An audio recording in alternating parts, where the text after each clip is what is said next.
All right, good morning, everybody.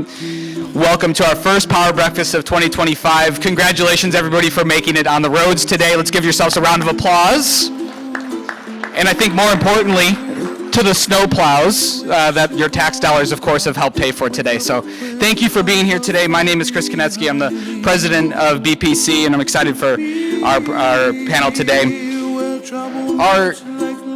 Our event this morning, we're going to be talking about a very important discussion about how our community is navigating property tax changes. It's one that I know everybody woke up this morning when they looked outside and said, I can't wait to be here, but you are here, and we appreciate it to be here today. Our panelists all made it as well, so we're glad that we've got a great event planned for you today. Before we meet each of our panelists, we're going to dive into some great conversation. I'd like to introduce our Power Breakfast sponsors today. Bankers Trust has long been a supporter of our community and a continued sponsor of the Power Breakfast series, and since 1917 has been driven by an unwavering commitment to success of its customers and communities. We're pleased to have Don Coffin today, President and CEO of Bankers Trust, to tell you more. Welcome, Don. Let's give him a round of applause.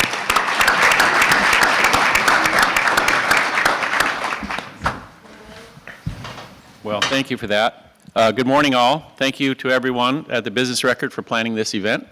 For our panelists to sharing their time and expertise, and those of you that took out time of your day to be here. Those of you who have read the Business Record article on the 2025 economic outlook or who attended the recent economic forecast got to see a couple of things. Number one, you got to see our own Kip Albertson, 31-year employee of Bankers Trust, get the CFO of the Year award, so there's a shameless plug from me. And two, you knew that there are many differing opinions on what will happen in the state of the national economy this year. We have plenty of challenges to navigate, and our panelists will do a great job walking through some of those that affect the central Iowa here. In times like this, there's a lot of things that are up in the air. When that happens, I like to think of things that are certain and stable. And I know, like you probably think of Bankers Trust when you think of the things that are certain and stable. We have operated for more than a century, always with the purpose of helping the community around us thrive. To me, one of the most meaningful parts of leading a community bank is the difference we've been able to make in supporting the growth of the business here in central Iowa. When we close a commercial loan, we know it's much more than funding a business expansion or growth. It's also supporting the economic growth and development in the region. We can see the positive impact very visibly in many of the deals we've done with our customers, some of whom are here with us in this room today. Bankers Trust has weathered many economic events and helped businesses navigate barriers and challenges throughout our 107-year history. I think today's discussions are similar between banking and city planning in that with the passage of time, challenges come and go, but smart, determined people always find a way forward. And looking around this room today, I would say we're in good hands. Thanks again to the Business Record for bringing us together for these important discussions, and I look forward to the meeting.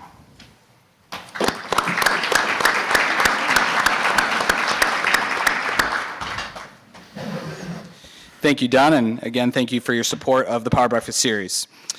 As a top accounting firm and consulting firm serving companies across the country, Forvis Mazars is driven by a commitment to deliver an unmatched client experience. Joining us today is managing partner Jeff Naig. Let's give him a round of applause.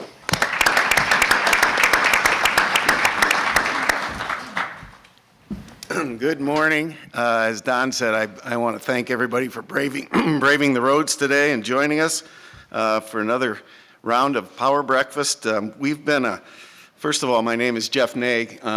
Yes, I am related to the Secretary of Agriculture. We grew up across a section from each other, so know him well. On behalf of our team, though, we really want to thank everybody for coming. We've been proud sponsors of this series for a number of years now, and it's just great to get the event or the topics that we have in front of us with the people and opportunity to network and get our leaders together in the community. If you can't see in the back, I got my heart tie. This is for all the men in the room. It's the 13th today, okay? Don't forget, I've got 3 daughters and 1 wife. Don't forget. It's a big deal. If you get close, you can see I've got socks to match.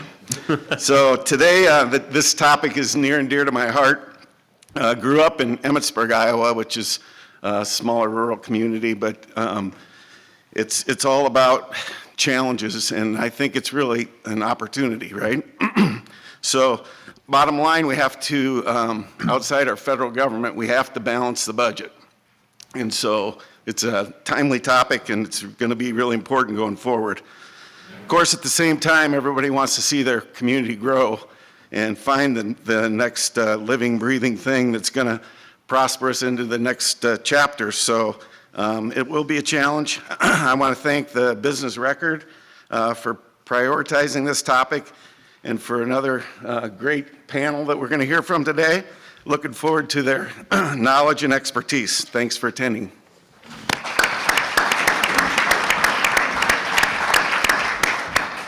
Thank you, Jeff, for your sponsorship and for the reminder for tomorrow. All right, our last sponsor today, we're excited to welcome back our newest sponsor from last year, Power Breakfast, for the Power Breakfast series, Lean Techniques. From improving operational efficiency through automation to driving innovation, Lean Techniques helps organizations transform technology from a cost center to a competitive advantage. I'm sure some of our cities would love to find some cost centers to improve. So let's welcome Danielle Brommer. She's the Chief Growth Officer at Lean Techniques. Welcome.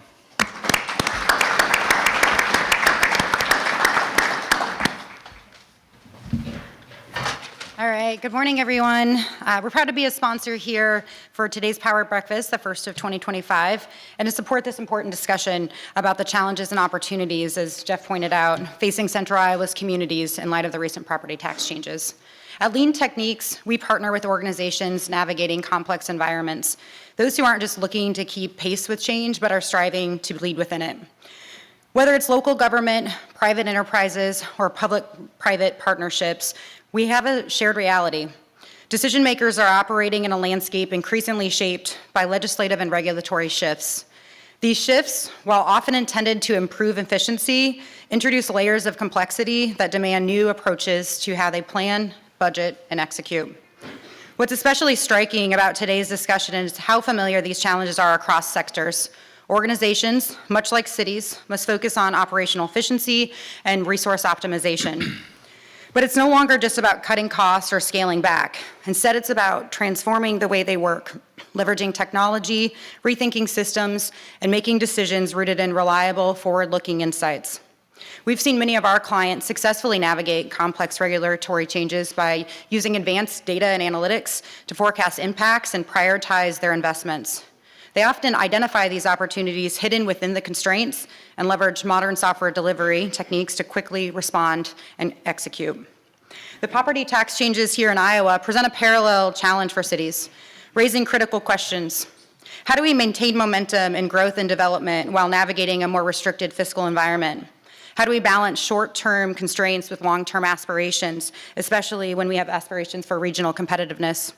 And perhaps most importantly, how do we innovate within the boundaries of regulatory structures that are often outside of our control? These are the kinds of questions that we work on every day with our clients, helping them turn uncertainty into clarity, challenges into catalysts for growth, and ultimately make technology a competitive advantage for their organization. We're excited to hear from all of you today as you share your perspectives on Central Iowa cities and how they're rising to meet these challenges. At Lean Techniques, we're committed to being a partner, not just for navigating today's changes, but for envisioning what's next. So thank you for having us, and we look forward to the conversations ahead.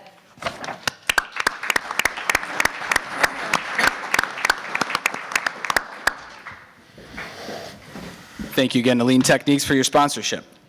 And a big thank you to all of our sponsors for helping make today possible. Now, at this point, normally I would have handed things off to our commercial real estate reporter, Michael Crum, who has done the initial planning for today's event. But I get the pleasure of stepping in and helping out. Michael had a family emergency that he had to be out of state for, so I'm going to be stepping in to help. Fortunately, I was part of our initial planning discussions. I've got a great roadmap that Michael's provided for me today. I know the panelists pretty well, and that's good for some of them. perhaps. So I'll be stepping in to help shepherd along the discussion today. I'll never claim to be a property tax expert, but I think I'll do my best to help shepherd things along today. What I don't know is whether this will be a good thing for you in the audience or not, but I do know it's going to be a real bad thing for Adam. He's sitting to my left, and he's agreed to take all the questions that nobody else wants to answer. So thank you, Adam, for your generous offer. Happy to help. Yep, do my part. All right. I think what we're going to do here to start us off, this is a very complex topic, right? We know that what we would like to do today is really dive into a topic that has a wide-ranging effect across the community. In nearly every conversation I've had, the topic has come up and found its way into the discussions. And I think it's something that I know we've got a great panel to help us learn together on. Even in the discussions beforehand, we talked about there's things that's an evolving situation, there's new things potentially coming, and that puts us in a really good spot to learn. And that's what our job is here today as well. With anything that is evolving, we expect there's going to be some differing opinions on the panel and among you in the audience, and that's a good thing. That means that we're in a space where we're talking about a topic that we can all learn from and digest and make the best decisions going forward. As a reminder, this is a good time to share that the Business Record, we strive to be apolitical. We don't take stances on legislation. We don't write editorials. We don't take a stance on policy or political candidates. It's our job just to bring the panelists together, foster a good discussion, and put you in a good position to make the best decisions possible. So what are we here to digest today? As local governments are working to build their budgets for the fiscal year 2026 and project into the future, they're facing some constraints, and they're watching to see how changes in the state's property tax system will affect them and their ability to grow. The Iowa Legislature has taken action in recent years to reform the state's property tax system, consolidating property tax levies and capping rates based on growth. Those moves have raised some concerns among central Iowa communities and some developers about the changes and the possible hindrances that could lead to growth of the region. As cities and counties try to prioritize their tax dollars. There's some potential benefits as well. I'm sure we're going to get to those as we talk today. We're going to discuss what that means for our region and for you as a business leader today. And I think we've got a really good group of panelists that are going to help us do just that today. So with us today, directly to my left, is Adam Kaduce. He's the president of R&R Realty. Sara Kurovski, she's the mayor of Pleasant Hill. Dustin Miller, he's the founding partner of CWL and the executive director of the Iowa Chamber Alliance. Nate Ristow, the president and CEO of the Iowa Taxpayers Association. And Scott Sanders, the city manager at the city of Des Moines. So to get us all aligned as possible on what has happened, I'm going to ask Dustin to give us a little bit of a detail of what the legislature has done recently and as some of the factors that are leading into the discussion today. From there, we'll give the panelists an opportunity to digest that a little bit, and we'll all kind of explore that from there. Yeah, thank you, and thanks for having me. I think Crum wanted me to start in 1856 and just move forward. Is that right, Chris? Okay. No, I'll try and give you a brief overview, but as this was pointed out, it is a very complicated topic that people try to make very simple. If I ask you a question, are your property taxes too high? You're going to get a similar answer, I would guess, if I ask, do you like -2 outside or 72 outside? It's much more complicated in that. A few years ago, actually, Nate's predecessor at the Iowa Taxpayers Association, myself and Joe Murphy from the Iowa Business Council, we reached out to the Tax Foundation. That's usually the number that gets thrown out as where our competitiveness is on property taxes. And we asked them the question, hey, you have this metric, and that's the same number that was used in order to work on personal income tax, corporate income tax. And we asked them, how do you get to your metric? And basically the answer was, it's very difficult to compare state to state property taxes because basically there are only two things that are similar in property taxes from state to state. One is classifications, agriculture, commercial, industrial. But then from there it becomes this complicated matrix of rollbacks and ties and things like that in each state. And the other one is that it's a zero-sum game. And I think that's a hard thing for people to grasp, that within a system that is set on classifications, when you make a change, it ends up impacting everybody else who that positive change goes to. So ultimately in 2013 is the first thing that I'll go back to. People will remember that was the hallmark of Terry Branstad coming back as governor, wanting to get a 10%. He wanted initially a 40% rollback on commercial and industrial. What they ended up getting was a 10% back to 90% on commercial and industrial. That's important because if you actually look at the math of that number was obviously beneficial to businesses and industries, but that had to go somewhere, and it is leaking to residential. So that's why you're seeing more pressure on this. But ultimately, as I mentioned, and this is being a zero-sum game, also within that bill that gets lost, things that my friend Scott is dealing with and the other city managers in here, is there was also a $125 million business tax credit that was included, that was paid for by the state, and another roughly $150 million in backfill. Both of those have gone away, and so those numbers have to get subsumed within the budgets as well. And ultimately, like I said, there is no one that would dispute that from a disparity standpoint, commercial and industrial at 90% valuation, it's a disparate impact on them. But at the same time, when that benefit was giving it, it has to go somewhere else. But ultimately, what we're here to talk about today is what happened just starting in 2023 and 2024. And those changes, while complicated, can be simplified in just a couple ways that mechanically how it happened. First and foremost, you'll hear a term like the 810 levy, which is the city's general levy.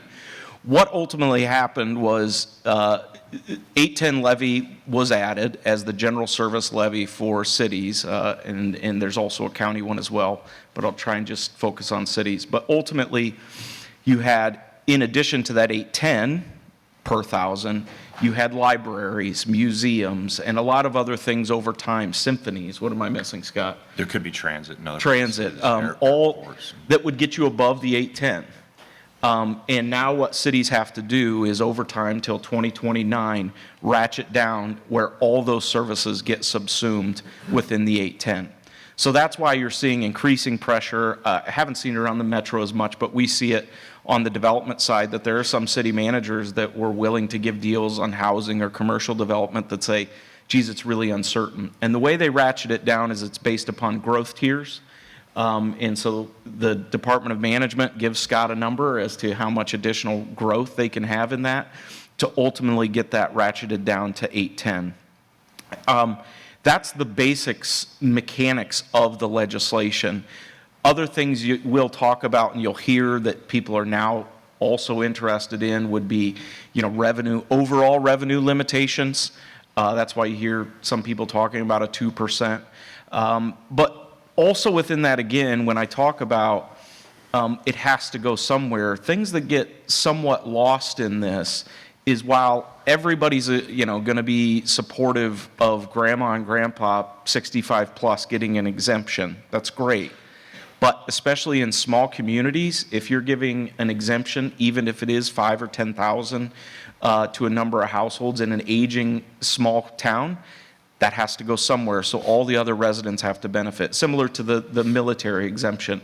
It's very easy for the state because it doesn't impact their budget to give an exemption that directly goes back and has to be paid for by somebody else. Because as I said, the only similarities you get into, the biggest one that I can't hammer on enough is it's a zero-sum game. Getting somebody an additional benefit has to come from somebody else. So we're gonna move into some of the effects of this, then the ways that we're seeing this trickle across. And before I do that, I want to give the panelists an opportunity to address what Dustin has shared with us, and if there's any additional context. And I saw Scott, you had your hand up. Thank you, Dustin. A very, very good summary. There's one other element that's pretty impactful to those of us that have a slow growth city that we're managing. There are haircuts that occur, and again, you briefly touched on this, but to give you some actual numbers, if a community's total taxable valuation grows at 2.75% plus one additional dollar, you get a penalty of 1%, and what they do is they force a reduction in the tax rate. Some additional numbers beyond that, if you're fortunate enough to grow at 4%, you get a 2% penalty, so you lose half of the growth. If you make it all the way to 6%, you lose 3% of that and can only actually tax against 3% growth. So it is incredibly damaging to communities that are slow growth or no growth at all for much of rural Iowa. And I would add, too, it's actually, to Scott's point, a number of folks in this room that like to build houses and buildings around the state. One of the things that was not included was pure new growth. So really, the growth numbers assume that everybody is only growing based upon assessment values.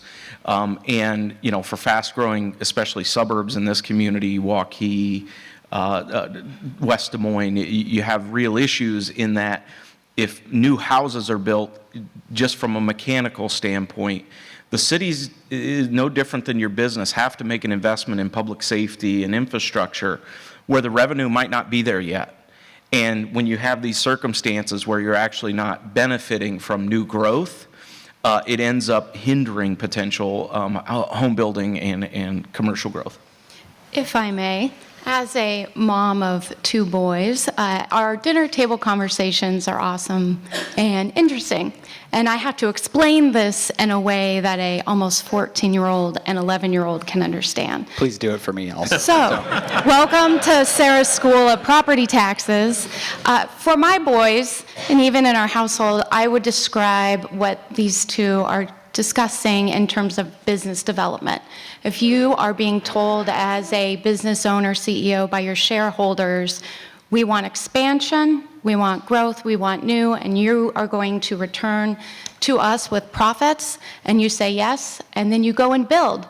But as you're being told, as you're being in the middle of construction, being told, yes, we're going to do this, yes, we're moving forward, you're going to find out that you're not going to recover those profits. And now you have to balance your expense new development, your existing developments, and existing business operations without the ability to capture new profits. So explaining that to my children was hard enough. We had to bring it down to allowance level, but that's the gist of it. We all want to grow. Cities are all economic engines turning the entire state, and you turn that off, it doesn't work. So Nate, I want to get your opinion here on, from the Taxpayers Association standpoint.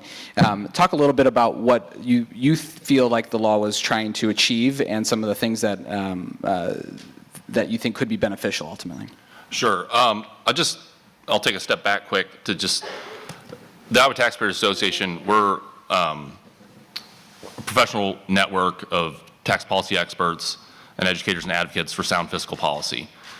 We have been around since 1935, and over 100 members, businesses, accounting firms, law firms, and I guess we're nonpartisan. When we look at these proposals, we're trying to really call the balls and strikes, explain to the public, explain to lawmakers the impacts that these will have. So I'll take my stab at explaining to my 11-year-old how this would work. So the way I always kind of describe property tax is like there's a pie, right? Like that's the budgeted levy dollars. And the size of that pie gets divided between the different classifications of property. And so as Dustin mentioned, like if you shift something with rollbacks or something, obviously that will shift the burden within that pie. If that pie grows, that grows for everybody, all classifications to some extent. If there's property taken out of the base, the tax base, through abatements and whatnot, that will shift that on to those that are still on the tax base.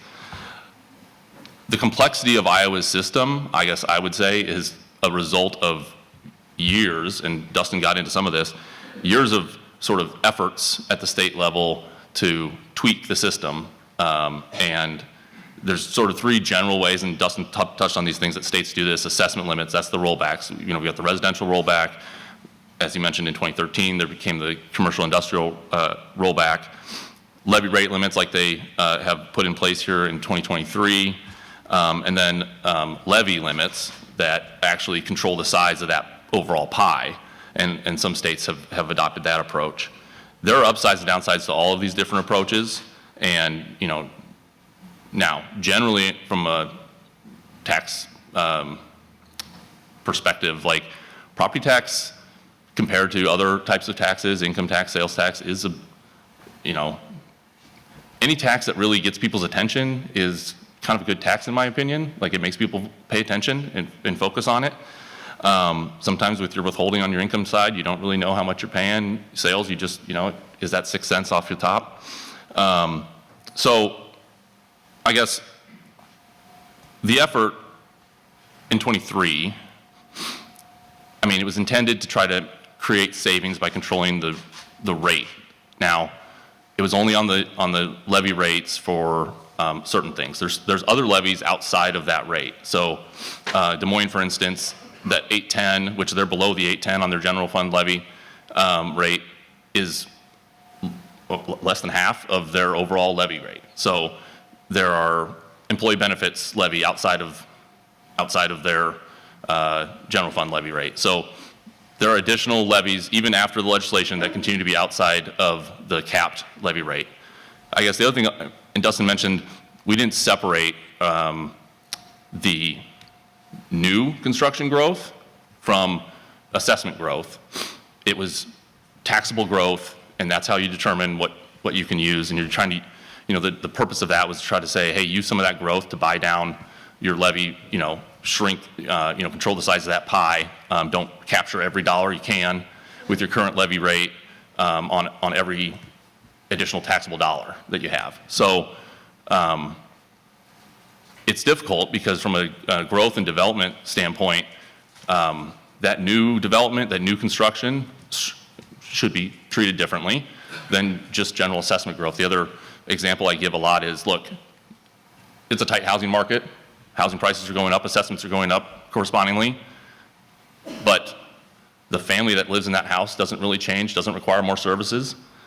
So that's different than new growth, where obviously, as Dustin mentioned, that requires additional investment in services and infrastructure by cities. So I guess that's sort of the perspective that as we look at these different proposals, and excited to hear other options, but obviously the legislature's heard property taxes are too high, and they're looking to address that issue. So we're going to spend some time later on talking about some of the things this is still an evolving situation where there's an opportunity for the legislature to continue to address this topic. And so we'll spend some time in a little bit. Before we go to before we muddle into what else could happen, I want to go down the line and just give an opportunity to share. We've shared kind of the base level of what's happening, and want to go down, and we'll start with Adam and just say, what's one effect that you're seeing as a result of communities trying to navigate through this? And Adam, I'll let you go ahead and go first. Yeah. Well, based on the conversation this morning, I can't believe we haven't figured it out already. It doesn't seem like a complex issue. No, I'm just kidding. You can see based on the complexity today of what we're having to navigate every single day. We're a commercial developer, so we represent a lot of businesses around the metro, and your business, just like your home, you pay property taxes. It's part of the expenses, whether you pay that as a building owner or you pay it as a part of a lease, but you're ultimately paying property taxes, as is your business. And that's what we really focus on.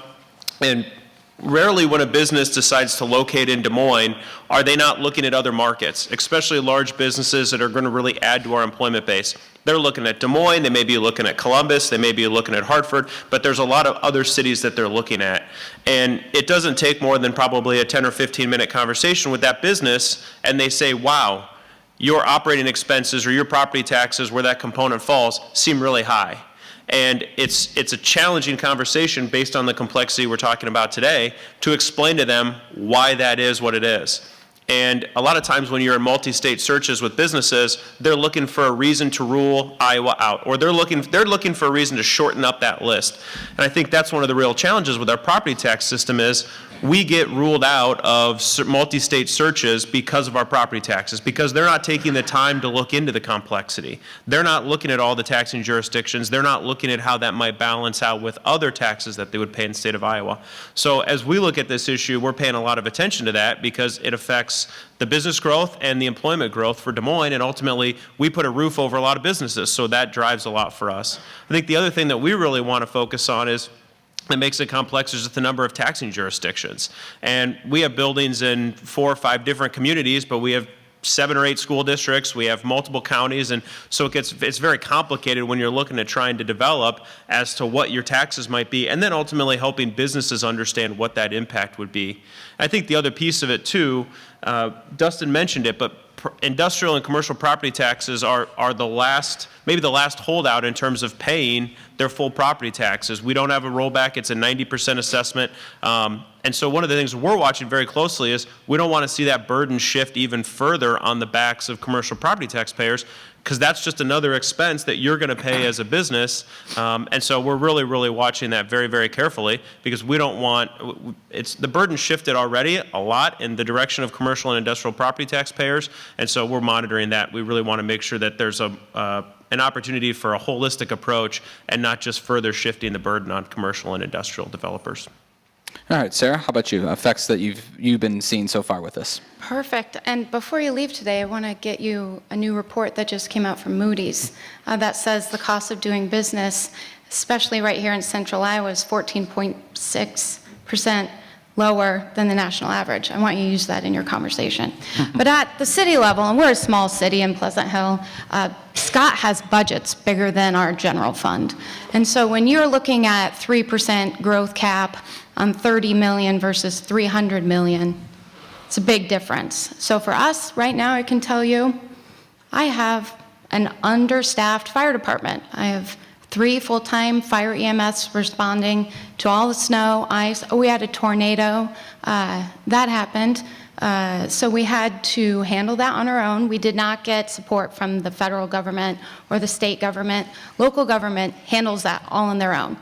We spent $250,000 just on cleanup on our own. And so where does that come from? When this year's increase to the general fund is only $200,000 under this new property tax restriction. We are very lean.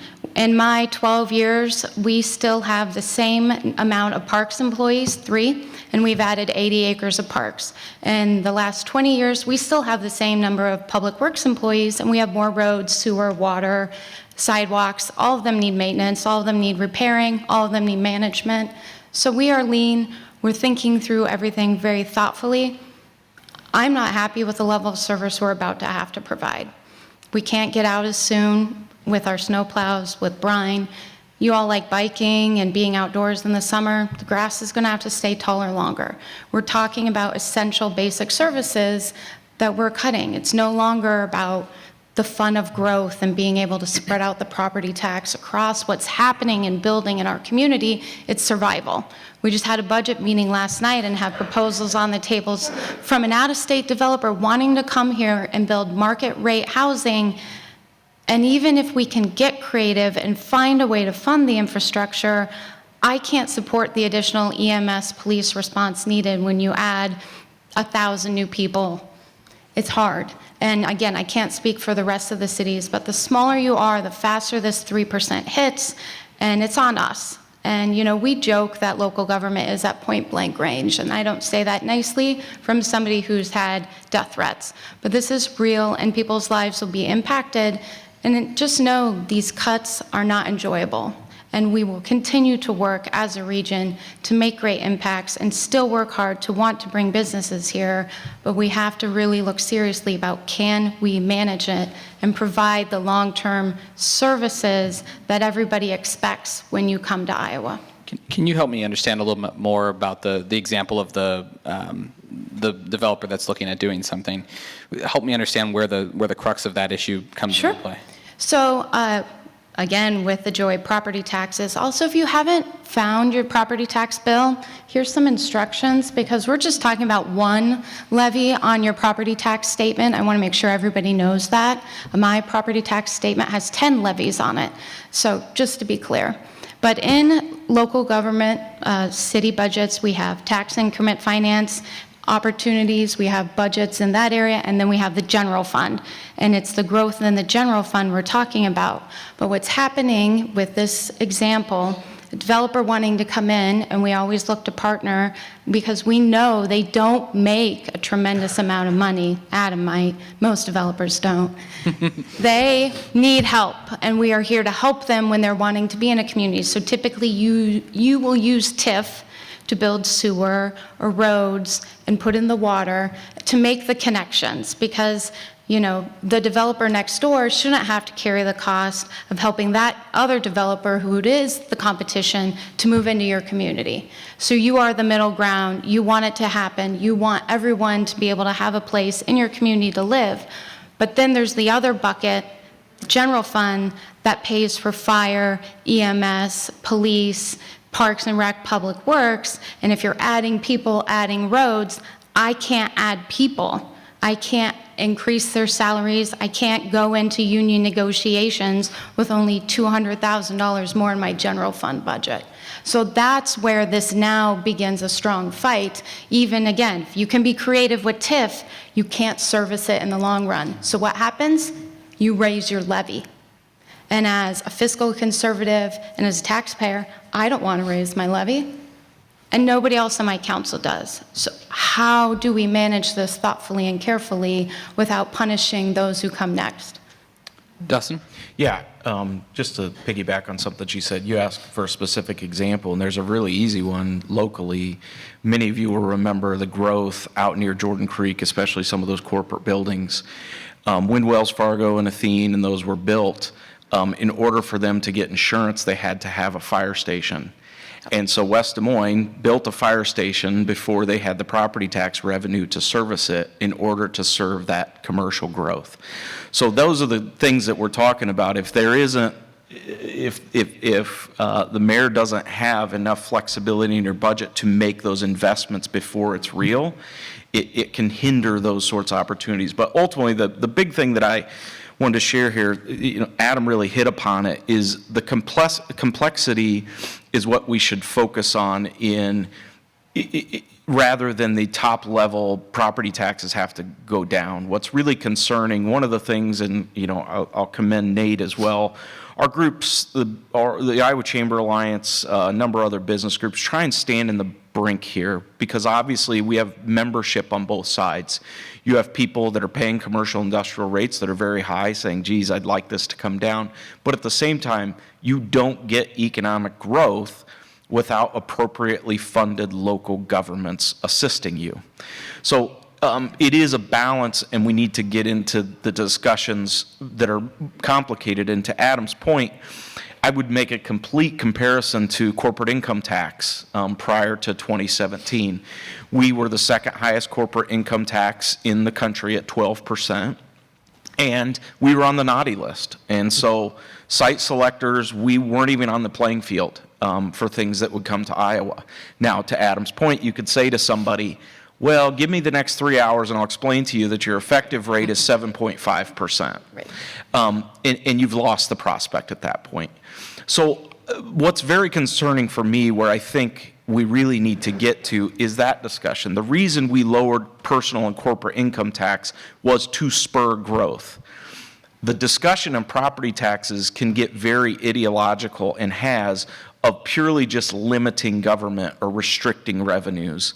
For us, I think, as I mentioned, the way this ratcheting down without the new growth being an exception, it isn't pro-growth. In fact, faster-growing communities are penalized for growing faster and needing to provide additional services. So to me, this room, the biggest takeaway that I would tell you is anything we do needs to be pro-growth, because when we get new rooftops, that means new income taxes, personal and corporate, coming into the state. It's new bodies to fill in your employment. So I just would stress to everybody as we get into this, is it's very easy to say, I was joking with these guys and maybe Chris is here, my good friends at the Iowans for Tax Relief. I'm going to do this for Coonan, not Iowa Taxpayers Association, to help Nate out.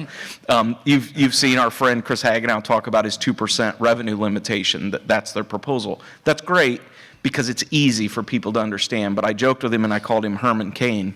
If you remember, Herman had the 999.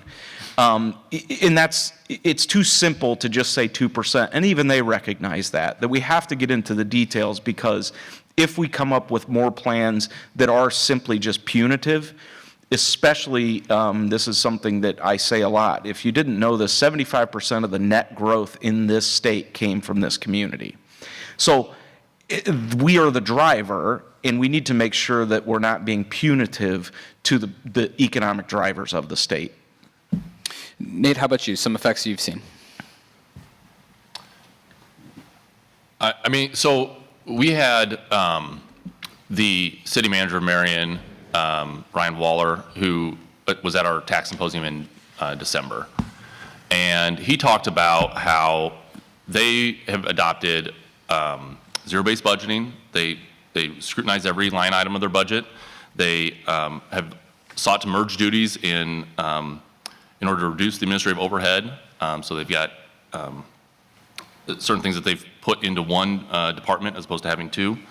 And they've pursued some shared services. Now they mentioned some statutory challenges with the levies on that, and I think that'd be something that'd be worth looking at to identify how to make it easier for communities to merge their call centers, certainly in areas that are that makes sense.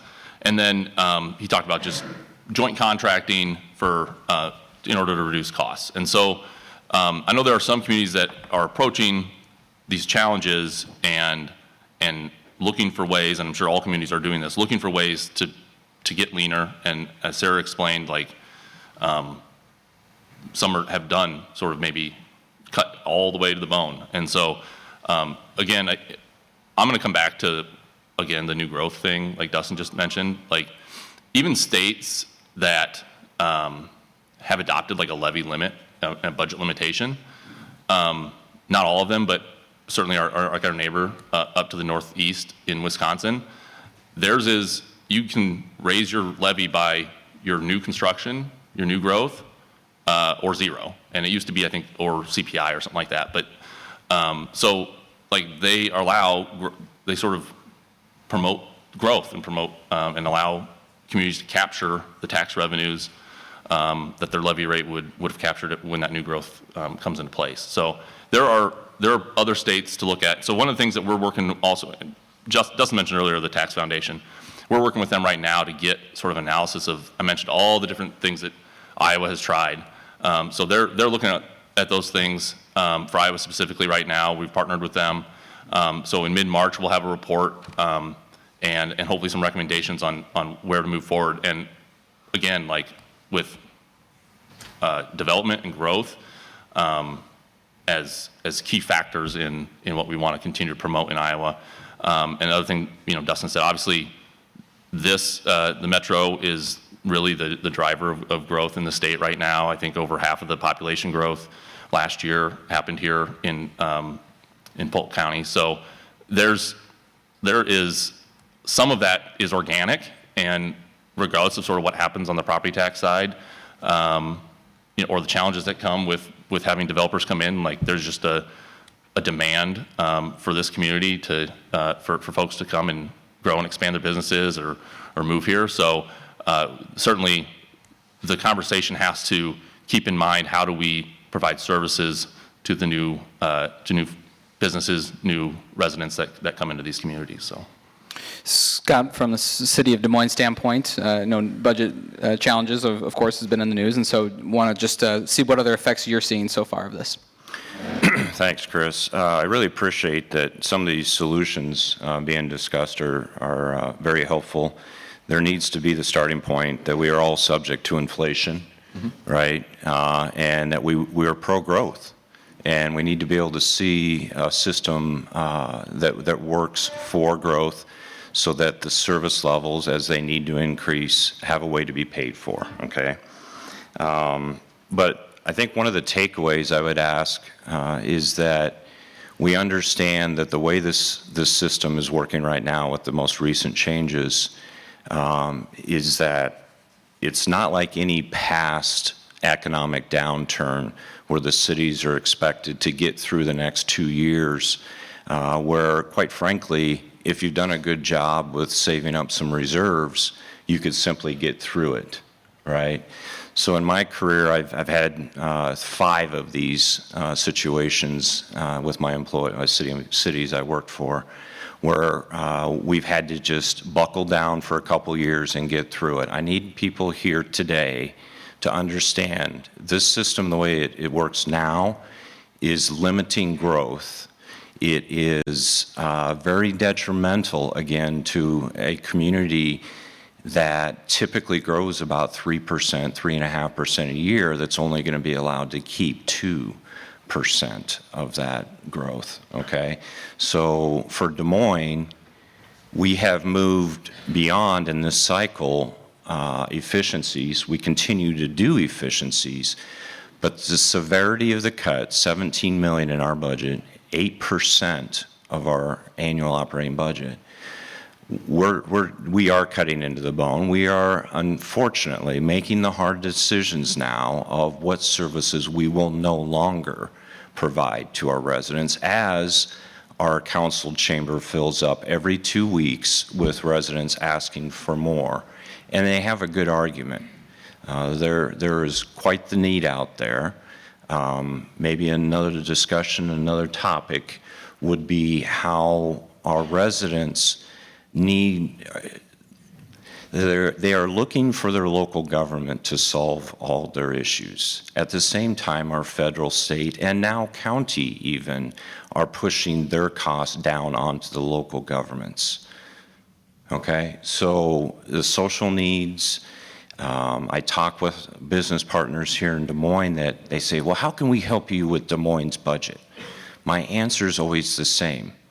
Actually help the nonprofits, because they're coming to the cities and saying, we need you because no one else is helping, or the nonprofits are suffering financially as well.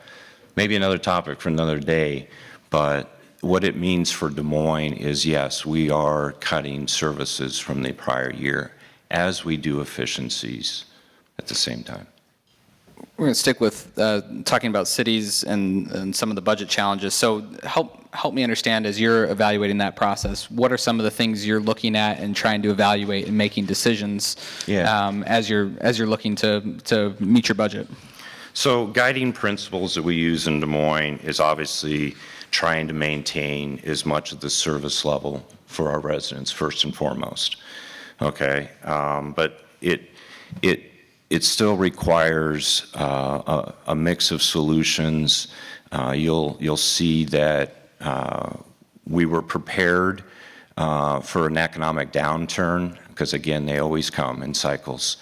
And so with this cycle, we were able to solve about 80% of our gap through solutions that were behind the scenes. So we had strong reserves, strongest we'd had for decades. We had the opportunity to shift some of the costs between funds, things of that nature. And then I've got a list of about 30 other solutions I'll share with you privately if you want, but I won't bear the time here. But essentially, even public safety was impacted, but obviously public safety is the #1 priority, but you cannot put all your money just in public safety. So they had to be at the table as well in those conversations. And there are cuts in the civilian employees at our police and fire departments as well. Doesn't change the boots on the ground. Have just as many firefighters and police officers work in the streets, but their offices are thinning down as well. And I'd add something that Scott said, that again, if you're not an expert, that's why I rely on Scott. He's with his old finance hat. If you're not an expert in this, interestingly enough, you look at anybody that is even trying to be proactive in this approach, like Scott, in how do we offer solutions. The reality is, to his point, even without an economic downturn, they're going to eat into their reserves more and more, and eventually you hit thresholds where your bond ratings go down. And so then everybody, it's going to cost you more to do business, and it is just a bad cycle to be on. God forbid you add an economic downturn, and the discussions get really hard. And I would say, and I know, Chris, you want to get into this, but politically, some of the times that you're interacting with legislators, there's folks that don't believe that there should be any splash pads. There are legislators who don't believe that there should be libraries, that that's not a function of government to provide. And so that can be a real challenge because local citizens are demanding it, but other folks that you're dealing with in trying to get a thoughtful compromise have a thought process that is radically different from what is being demanded, at least in this community versus in their home. And if I may, I think it's fascinating that we are expected to partner on state-driven economic development projects and at the same time provide all the amenities that these developments want for their future staffing. And so I can't tell you how many times I've pushed that no button as a mayor to be financially thoughtful. And so it is a very careful balance on any decision we're making, from a library to a splash pad. And no, we don't even have a swimming pool because we point to our neighbor cities and we say, drive there. We can't afford it. But we're being told quality of life, amenities, partner with us at the state level, bring your money and checkbook to the table, we'll get this development here, we need you to do all these things, and then you have legislators saying, no, but we don't want you doing these things. So it's really hard for all of us to work and collaborate when we're not all on the same page and there are so many varying opinions. And, there should be, because look how many cities there are across the state. There was a report from the State House that 64% of rural communities were penalized just in this last year for growing by more than 3%. And so when you're asking about what decisions are we making, I go back to my family budget and I equate this with all the different taxing entities in the city or properties, the ag, commercial, multifamily, residential, and I equate it with the income we have in our home, my salary, my husband's, and then my about to be 14-year-old getting his first job. You're essentially now paying your bills on your 14-year-old's hourly job, because that's what the equivalent, that single family property tax revenue provides to a city. So how do you plan? How do you invest? You don't. Financial planning is gone for the small communities, and we will last as long as we can on our reserves, and we will hold out for as long as we can because we don't want to raise the property tax levy. But at this point, that's the only option, because not only does this growth cap get tied to reassessment years, because all of you know, every other year is a reassessment year. Your taxes are a year in the rear. So when we move into our next reassessment year and our budget has already been compressed down to only capture under the cap, you start at that already decompressed level. And then you decompress again and again and again. So you never recover. So how do you plan? How do you pick? You don't. Dustin, what are you seeing from, you interact with a lot of different cities, and just curious what you're seeing from their approaches to navigating this? Yeah, as Scott mentioned, it's all an individual decision. I will say this, Scott and I had this discussion beforehand too. There's over 900 cities and 500 of them are under 500 in population. How they manage it is very different than, while Pleasant Hill is small, still professional staff. They know what they're doing. They have the ability to make an analysis. Most of these small communities, they have a levy rate. Whatever comes in that year, that's what they operate. But they're not the ones driving growth. In fact, you'll hear some of the arguments that, oh my gosh, cities grew by 8% overall budget-wise in the last year. Well, that's such a misnomer because, again, cities under 500, they're not making, individualized decisions about how do we grow the budget this year. They just kind of set in motion and let things come in. That number is skewed because of fast growth communities, and they need, as we've been talking, revenue in order to make investments to capture new growth, new bodies, new businesses. And if they don't have that ability, it isn't there. Now, some of the things that Scott and I know we've talked through is, as Nate mentioned, Marion does zero-based budgeting, which I think is very attractive to, some legislators and others at the State House. They also go through, they don't automatically rehire positions, especially director level positions. They make an analysis as whether it's necessary. But at some point that that has to stop and you get to the bone. But what I would say too, we were talking ahead of time, on the efficiency side, just the way the levies work, you're actually not incentivized. in some ways. We had the discussion about the planning department. I'm really familiar with the Marion situation. They had 3 planning department employees. One retired, another one quit, and they'd like to just have a single person. You need a face of the city, but at the same time, to do apartment inspections, things like that, they don't need somebody sitting in an office all day. Can you farm that out? Well, that sounds great, but because of the 810 levy, you might be paying a contractor, and that contractor, you can assure you, is going to charge you their benefits and levies. You don't have the ability to shift that cost to your pension and levy. So you're hindered in just by the mechanical aspects of, you may want to do things more efficient. You may want to try and shove things over onto that contract side. But because of the crush of this process, they're just limited in the tools that they can use to do it. One other effect, Altoona and Norwalk recently announced their intent to pull their funding for Bravo, and they cited budgetary concerns and pressures due to the cap. Indianola made a similar decision in regards to the CVB. Organizations like DART and the CVB and Bravo, they're all built on that regional approach, and that seems to be a little bit under threat right now. And so, Sarah, maybe you can provide a little bit of context. I imagine you all are, and I know other cities are likely having to make some similar decisions. Maybe talk a little bit about what you know about that and how that's been discussed. I would just say nobody is enjoying that conversation.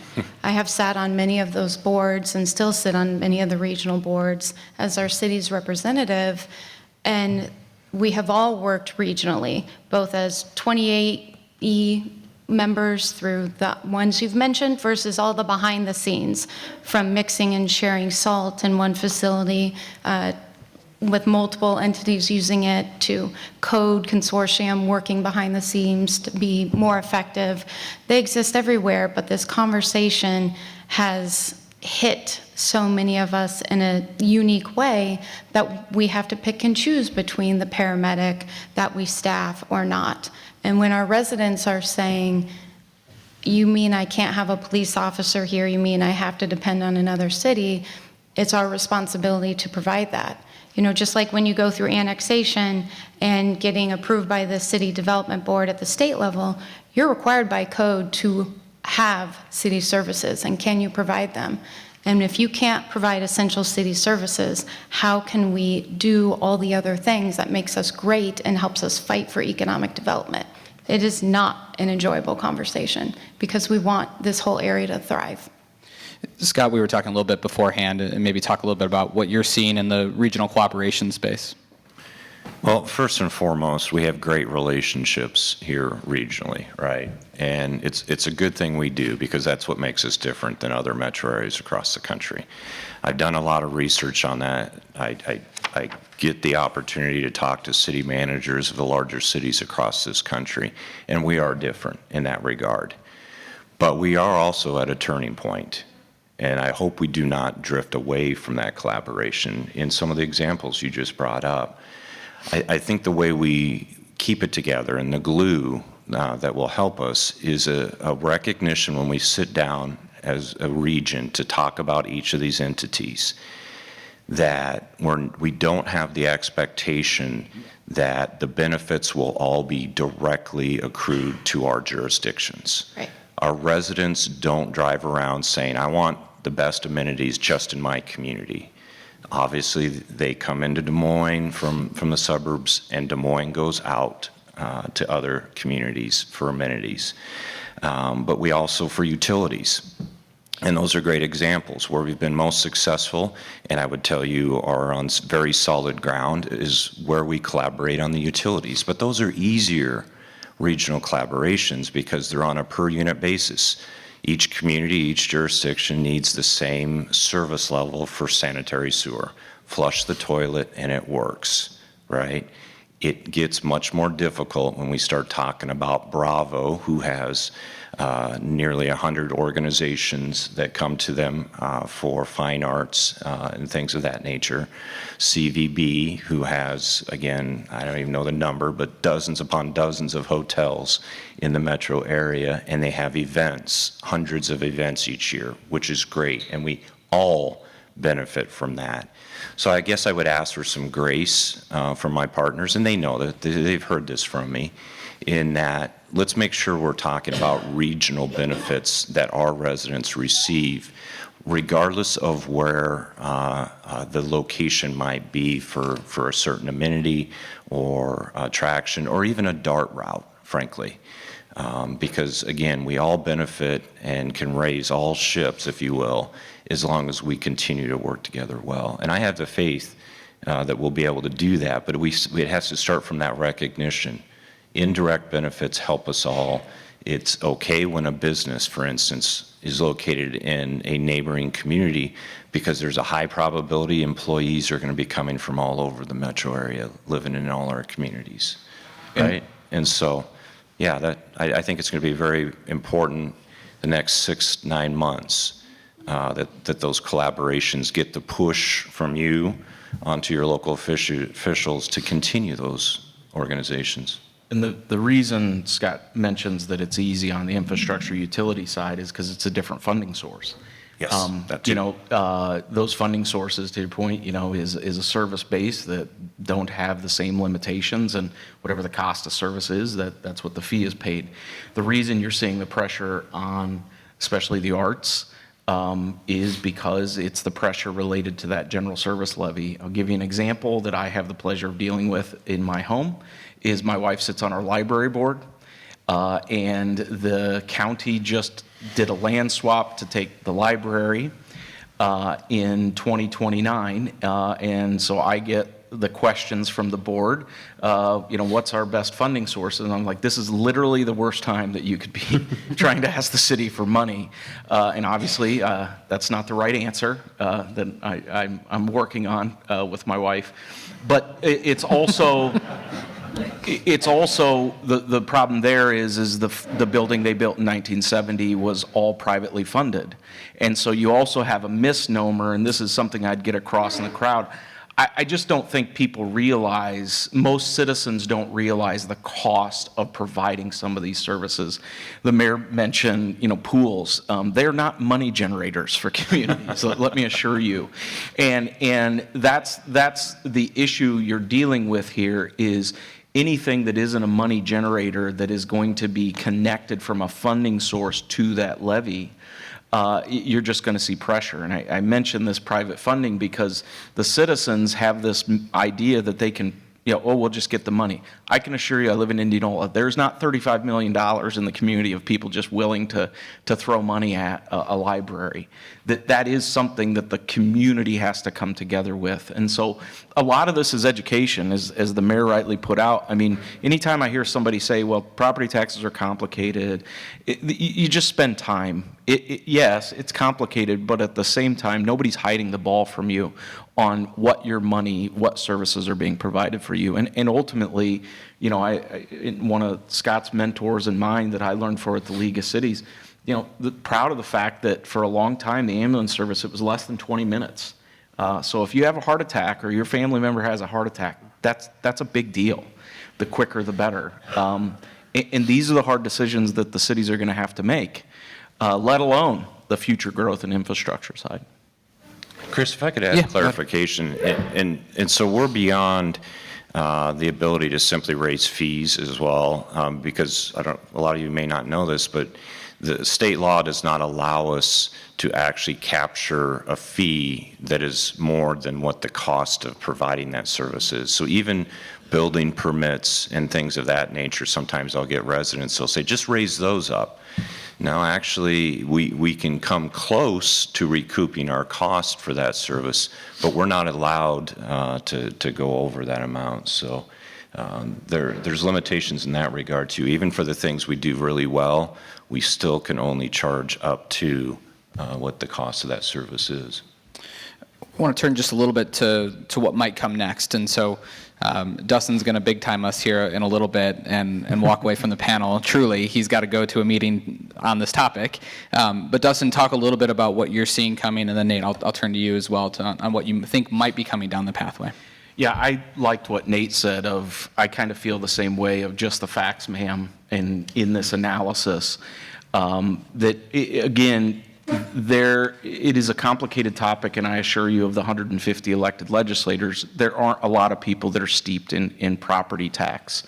So part of this is a big education effort in how we get this across. And I will tell you, I see Andrea Woodard was here from ISAC. I made a lot of friends with county supervisors because they asked me to come talk about advocacy, and I just told them that based on this topic, they have to be very careful from a logical consistency standpoint, because if you didn't know, 50% of counties currently have banned or ostensibly banned wind and solar projects.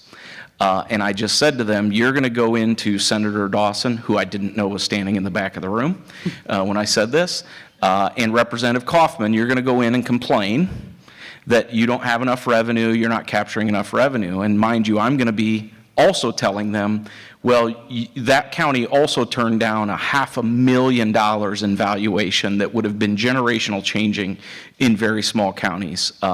Just so you know, Ida County, my good friend Catherine Kunert in the back, the Mid-American pays 55% of the county's taxes. Not schools, cities, just the county. Those developments pay 55% of the county taxes. So how you approach this, we have to be honest from an investment standpoint, but then just hammering upon the pro-growth. What I anticipate this year, and I'd be interested in Nate's thoughts, is 2023 was unique.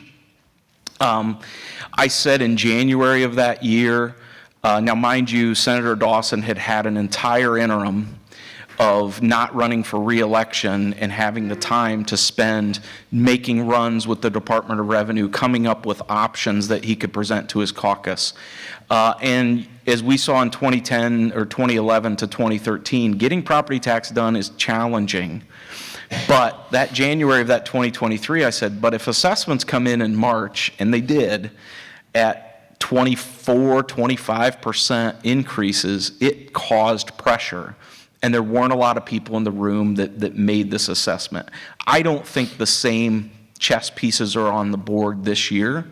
I will say this to our city and county partners in the room, though.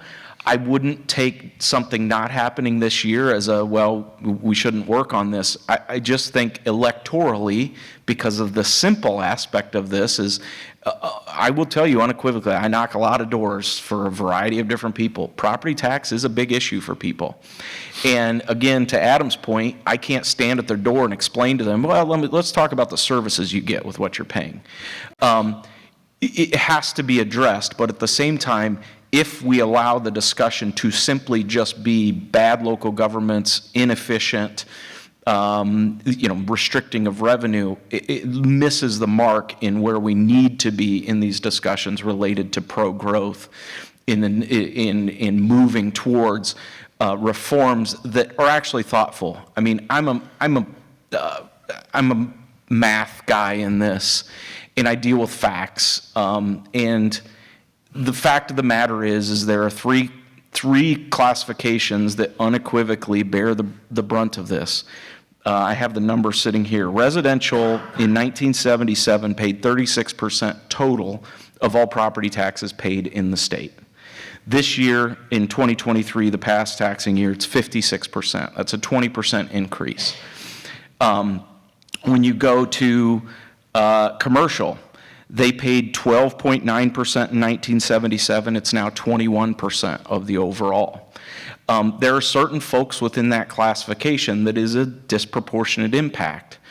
And so how you address it, where we're heading, we need to just deal with the facts of this in order to come up with a solution. Similarly, it's easy to say, geez, in Adam's role, it's going to go to Missouri because their property taxes are low.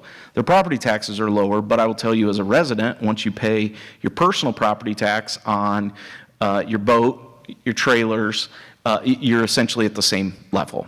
Similarly, Minnesota, there's a mortgage tax that ends up flowing to cities. That's an additional revenue source that our cities don't. So I think the biggest key here is making a comparison apples to apples, not apples to giraffes. That you have to think about this in a truly honest manner of property taxes are high and why, and really asking from a comparison standpoint, what does high mean? And I would say, are they effective? High and effective are two completely different conversations. And I'm glad you brought up that chart because there's another one that shows the increased property additions in the state that correlates to that chart, so growth being a part of that, but it also doesn't discuss and share the rollback on assessments. So you all know that when you got hit with that big assessment increase, the rollback tied to what you pay in your tax levy that was already in place during the ag land crisis prevents you from being billed any higher than a 3% increase. So your house can go up by 200% in assessed valuation, you can only pay 3% more. So please make sure that you're understanding these differences between assessed value and what you're paying on your property tax levy statement. It's important, and it's hard when you see that number to not understand what your levy actually is and how you get billed. Nate, from your perspective, where are you seeing things moving maybe this year and then push it out a little bit further too? So I guess I would say we don't know. And here's why I would say that. So when I've had conversations with multiple legislators, and some legislators are looking at, we talked about the complexity of the system, big overhauls of the system, trying to simplify it and also, get at the property tax burden on individuals and businesses. Then, I have a different conversation with somebody in the same chamber, in the same, Ways and Means Committee, who says, I think it's a year for small tweaks and see what happens with what we've already done. And so, hearing those multiple, and then the timing of anything that's coming, we still don't have a proposal, on the table. As I mentioned earlier, our role at the Taxpayers Association is really to evaluate what's out there. We don't have a proposal right now to take a look at, and with the timing of session, if it happens this year, I think it happens sort of the last thing before they leave. But it also might mean that it pushes up against that timeline and they say, we'll come back and deal with it next session and further vet the ideas that we've put on the table at this point. So I'll come back to, I don't really think we know. I think there's a lot of unanswered questions right now because we don't have a proposal. The one thing I will say is we had a discussion about what happened in 23 and the sort of tweaks in 24 to the levy rate limits. And then we've got this sort of discussion that's coming that we don't really know what the details are. To the extent that there are alternative proposals from the cities, from the local governments, we also don't really have that. It's talking about the challenges that have come from dealing with the proposals that have been enacted in the past years. And I'm sure when there's a new proposal, there'll be conversations on that. But an alternative approach of understanding, I think, that everyone up here understands that for businesses and individuals, the property tax burden is a challenge. We've talked a lot about the challenges of the budgeting at the local level. Households they've dealt with inflation too, and they've dealt with on top of inflation, increasing property taxes again, in some instances driven, granted there's rollback, but still driven by their assessment growth, where it's not like their household budgets have grown at the same rate. So it's a challenge for everyone, I guess is my point. And so I think that's something that everyone understands and we should keep in mind, because there is a push, there will be something done. It may be this year, it may be next year, but what that looks like, that I guess we at Taxpayers Association stand ready to evaluate these approaches and explain sort of how they'll impact business taxpayers, individuals, and then but happy to hear alternative options that are out there from the local governments too. Go ahead, Scott. Yeah, just real quick, I agree that we're hearing all kinds of proposals out there. The key here is when they get closer to consensus of where they're headed, to bring in the experts, bring in the professionals that can talk about what the indirect, impacts are going to be. Obviously, when this past law came into effect, we automatically quickly told them this will have a huge impact on growth. That could have been corrected if we had had probably 24 hours more notice of what the language actually was in the bill, right? So there is value in pulling us in and other professionals when they get closer to consensus, so they don't make that same mistake. So it feels like it's a malleable area right now. So if there are things, there's some specific things that you think that could be tweaks. Let's start there. Tweaks that you would be advocating for. Yeah, I'm all for the new growth being treated differently. That helps Des Moines. That helps the entire central Iowa, frankly. But I would tell you that does not help rural Iowa. So let's be realist here. Is that politically going to be feasible? It's going to have a lot more than that. There's no easy fixes. I would say there's value in pulling the public safety rate out of the 810. There are, hopefully you've all heard this before, 40% of the properties in Des Moines don't pay taxes.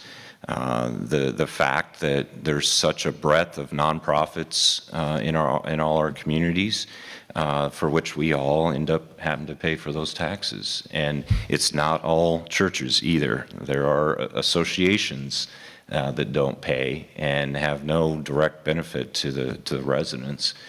They may exist only for the state's purpose. And I'll do it for Scott and the mayor. 40% of your tax bill is the school, too. Yes.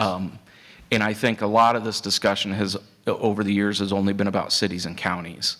And I think this year is much more of a everybody included in the discussion. And again, as Chris mentioned, I apologize, I have to leave. But the last thing I would say is, to Nate's point, I think the Senate is in a mode of much more of a complete overhaul in the system.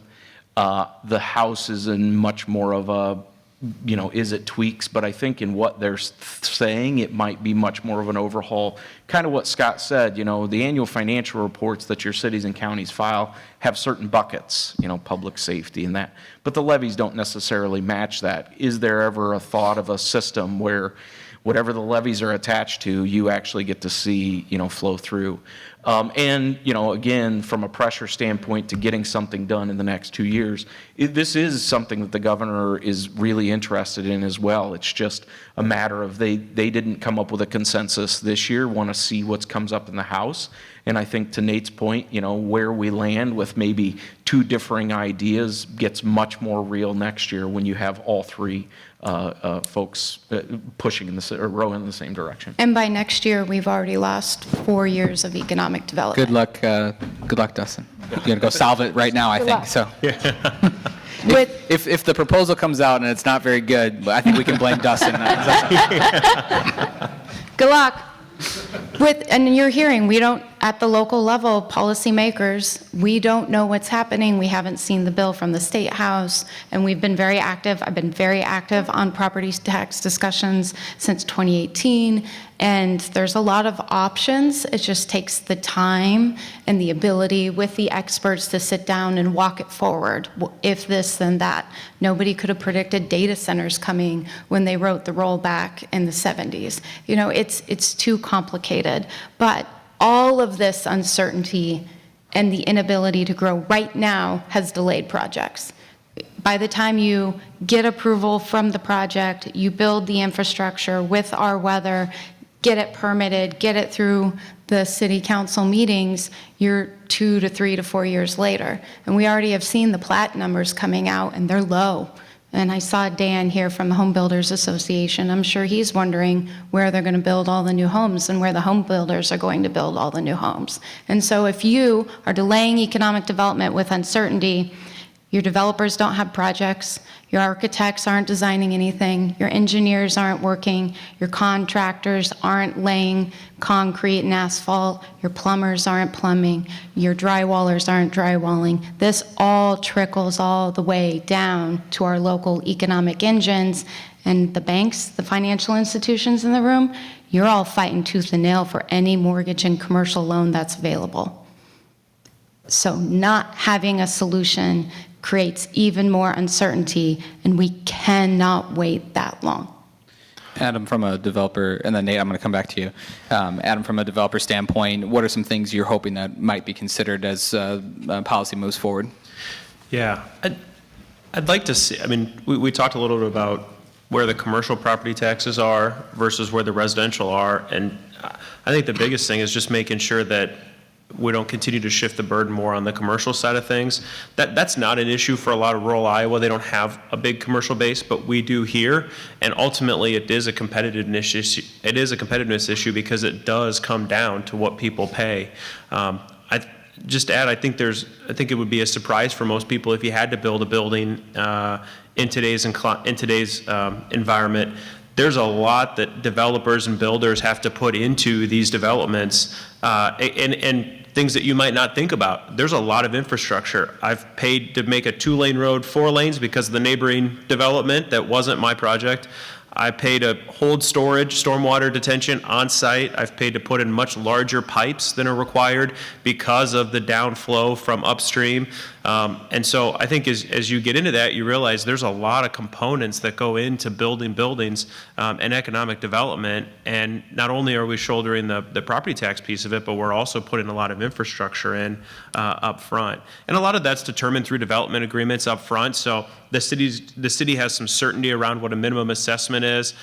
We have some certainty around what our property taxes are. But again, there's a negotiation that goes back and forth that we've got to decide what amount of infrastructure we can put in, what makes sense to be able to get the necessary approvals that we need to be able to build the project, and then it gets into the competitiveness of the rates too. So I think the biggest thing we're watching is making sure that we're not seeing more of that burden shift more to the commercial rates, because that's going to have a big impact on our municipalities. Are you seeing some of the challenges that Sara has mentioned as you're out looking for developments? Yeah, I would say property taxes isn't the largest component or isn't the largest challenge right now that is having an impact on development. We're probably seeing more pressure from construction costs, more pressure from interest rates. Those types of things are probably the bigger deterrents to commercial development right now than the property tax issue. But the uncertainty, just like Sara mentioned, the uncertainty does cause a lot of pause. Is what is this going to look like? And I think it's maybe more pause of, you know, what are the cities deciding, and it may take longer to get through those development agreements because they don't know what position they're going to be in. And so it may be, well, I don't know if we're going to have the cash to put in the road. You may be doing more infrastructure. So it just creates, that uncertainty does come through as we're on the front end. But I would say we're really probably a little more focused on construction prices, interest rates, those things right now. Nate, I promise to come back to you. I just wanted to, we were talking about what's coming forward. And so I just wanted to draw a little bit of a contrast between sort of 2023. In 2023, the sort of the property tax bill, even the thought to address property tax really came late in session, and there wasn't a whole lot of time to react, and the bill rolled out and was passed very quickly. This year, I would expect that we would see language in the next week or two, and what I've been told is the idea is to put it out there, get feedback for like a month, and then like it's not a priority to move it quickly. It's not a priority. It's a priority to get the language out there and get it vetted. So I do think there's a little different approach from the legislature on that front. And so I know, Scott mentioned having, a chance to provide that input and having more time to provide that input. I do think that there'll be that opportunity this year. So I just wanted to say that. Scott, one of the things that has come up is the ability to look for some innovative solutions. And so, one of the things I'm hearing is if you're having to make choices on what services a city is going to provide, does that open up opportunities for our businesses to fill in that gap or other ways to, you mentioned the nonprofit community. I just wanted to explore that a little bit here before we wrap today. Yeah, there's always a great opportunity to look at privatizing pieces of what we do.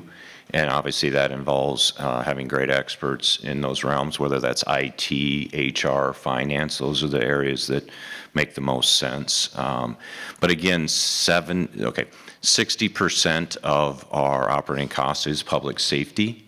And so I don't want the expectation to be that we're going to find a lot of savings through efficiencies when you're starting out with such a high percentage is police and fire. And that percentage has only increased over time. So there's opportunities. We always look at those. Time and attendance, we've noticed recently, is one of those that we're going to make an investment in so that we can save on the operational side. Those types of efficiencies are happening all the time. Great.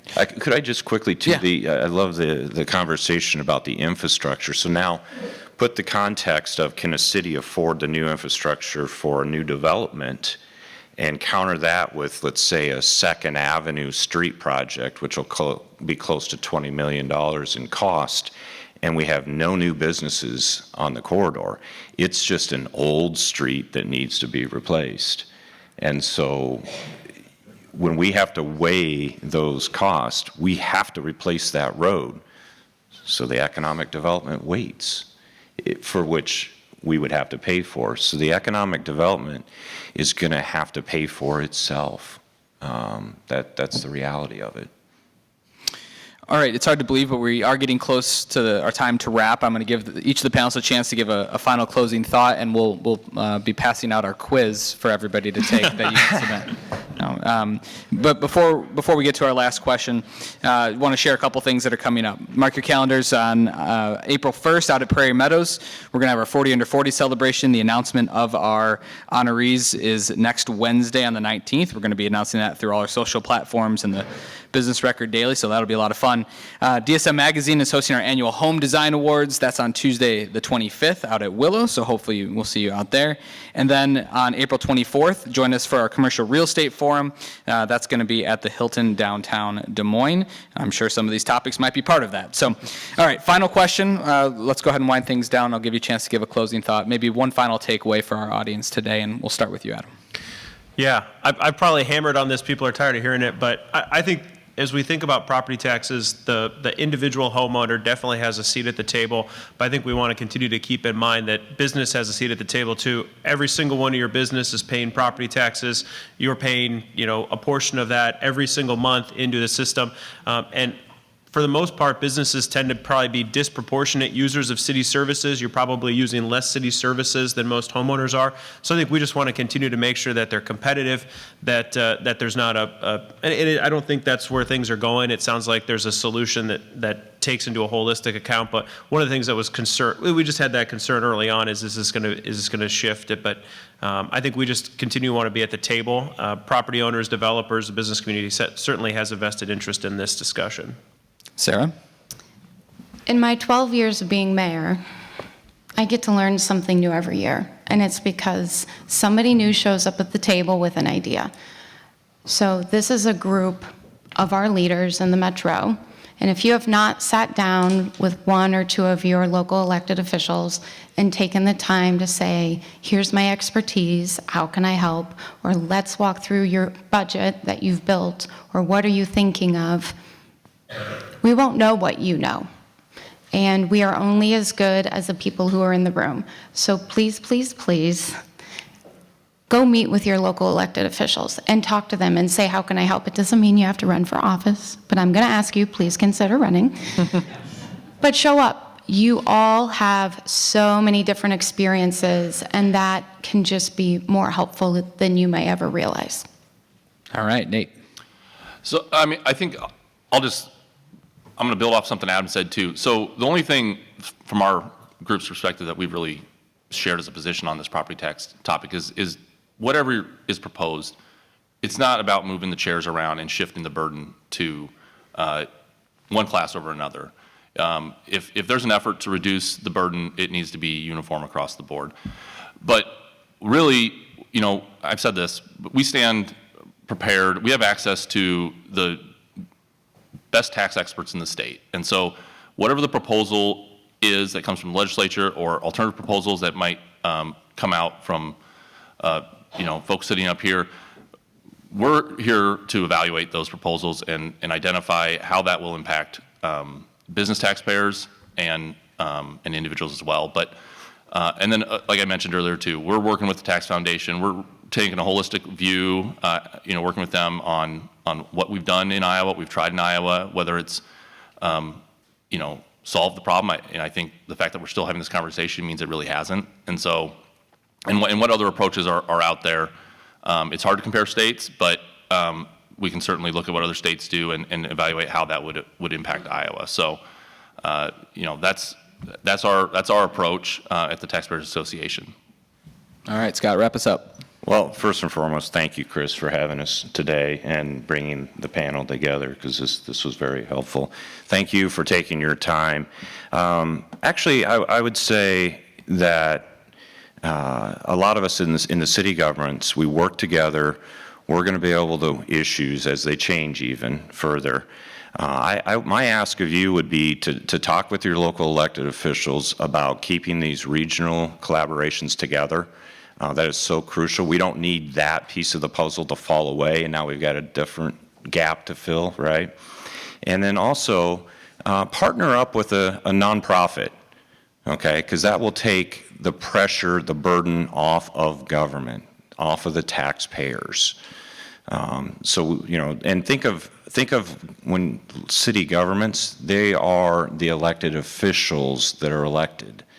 And so they are doing their best to represent the residents themselves. There's not a gap between the best interest of a city versus the residents themselves. They have to elect their city councils on a regular basis. They do a great job representing what their city wants, so trust them. Well, thank you, Scott, and thanks everybody for spending the time with us today. I said one of our goals was to provide a little bit of education, some of the things that are coming up, so that you've got some better understanding as the situation continues to evolve. And that's going to be our job. That's our role and responsibility at the Business Records, to help you understand the things that are coming down the pathway and what the possible implications might be, so that you can go out and do the things that you need to do to have an effect on the things that are happening. And it sounds like we're timed in a good spot so that you can have some additional conversations and go ahead and do that. Again, our goal is to help you do business better. If there's something that I can do or our team can do to help you do that, please feel free to reach out to me or to our team members. We're always looking for stories to cover, and we're always looking to partner with organizations that are trying to get their message out. So please feel free to reach out our way. Lastly, I want to say thank you to our sponsors for helping make today possible. We're able to bring these folks together and bring this audience together because of you. So thank you for doing that today and giving us all a little bit of an opportunity to learn. And lastly, not leastly, thank you to our panelists. I know that we put you in a tough position today to have to talk about some things that are challenging, and we appreciate you being willing and open to participating. So let's give them a big round of applause as well. Thanks for attending, and we hope to see you again soon. Drive safely, folks.